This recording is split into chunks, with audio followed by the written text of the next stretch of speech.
گۆڕانکاریەکانی کۆنگرەی چوارەمی کۆمەڵی دادگەری کوردستان کاردانەوەی جیاوازی لە نێوخۆی هەرێم بە دوای خۆی داهێناوە بە تایبەت کە جیاواز لە کۆنگرەی زۆرینەی حیزبەکانی دیکە گۆڕانکاری بەرچاوی هێنایە ئاراوە. ئەندامان و لایەنگرانی کۆمەڵی دادگەری کوردستانیش لە سنووری مەڵبەندی هەشتی سۆرانی کۆمەڵ بە گۆڕانکاریەکانی ئەم کۆنگرەیە دڵخۆشن و پێیان وایە گۆڕانکاری گرنگی بۆ بەرەوپێشچوونی کۆمەڵ و ڕەوتی ئیسلامی ئەنجام داوە. ئەگەر قبولی گۆڕینی ئەو شێن کرد کە کردنە کۆمەڵی دادگەری لە کوردستان تۆزقاڵێک چاوتروکانێک نەوە دواناکەونە کاری ئیسلامی خۆمان بەڵکو ئینشاءڵڵا برەو بە پێشکەوتنی خۆمان دەدەین.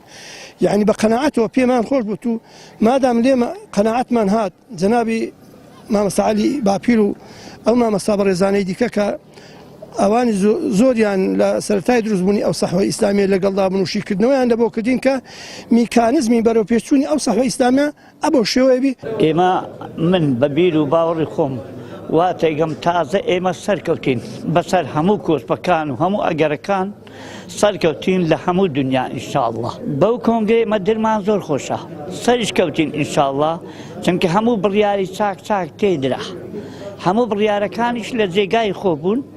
کۆمەڵ هەمیشە سەکۆیەک بووە بۆ بەرەنگاربوونەوەی نادادی وستەم، بەردەوام دەنگێکی زوڵاڵ بووە بۆ بەگژداچوونەوەی ستەمکاران. هەر بۆیە ئەندامانی کۆمەڵ هەموارکردنەوەی ناوی کۆمەڵ و گۆڕانکاریەکانی تری پەیڕەوی ناوخۆی حزبەکەیان بە هەنگاوێکی گرنگ دەزان و دەڵێن گۆڕانکاریەکان لە پێناو گەشەپێدانی بەرنامەی ئیسلام کراون و ئەوانیش لەو کاروانە بەردەوام دەبن. هیچ مزایقەکردن و ئیستیفزازکردنێک نەیتوانیوە کۆمەڵ بۆ کاردانەوەی نادروست پەرچێش بکەوە، با بڵێن هیچ فشار و گوشارێکیش نەیتوانیوە کە کۆمەڵ دەستەمە بکات و ئەو دوو خەستەتە لەسەر ئاستی ناوخۆی کۆمەڵیش بە هەمان شێوە ڕەنجی داوەتەوە کۆمەڵ توانیوێتی گۆڕانکاری زۆر چاک و دەتوانم بڵێم هیچ هێزێکی سیاسی لە کوردستان بەو شێوێ نەیتوانیوەکەوە دەست بۆ هەندێک گۆڕانکاری بەرێت کە کۆمەڵ توانیوێتی لەسەر ئاستی ناوخۆیش ئەو گۆڕانکاریانە بکات. بێگومان ئەو هێزە سیاسیە لە داهاتوودا دەکرێت ومێدی زۆر گەورەی لەسەر هەڵبسەندرێ و گۆڕانکاری زۆر گەورە و ئیجابی لە کوردستان بهێنێتە ئارەوە.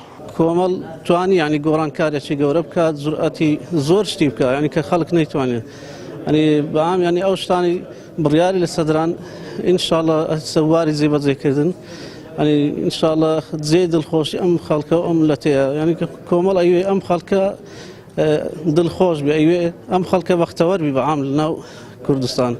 کۆنگرەی چوارەمی کۆمەڵ کە 18 و 19 ئەم مانگە لە شاری سلێمانی بەڕێوەچوو جیاواز لە کۆنگرەی پارتە سیاسیەکانی تر توانی گۆڕانکاری جەوهەری لە پەیڕەوی حزبدا بکات. لە ئایندەشدا گۆڕانکاریەکان لە کار و پرۆژەکانی کۆمەڵدا ڕەنگ دەدەنەوە. ئازاد ئۆمەراوەی کەناڵی ئاسمانی پەیام، قەزای سۆران.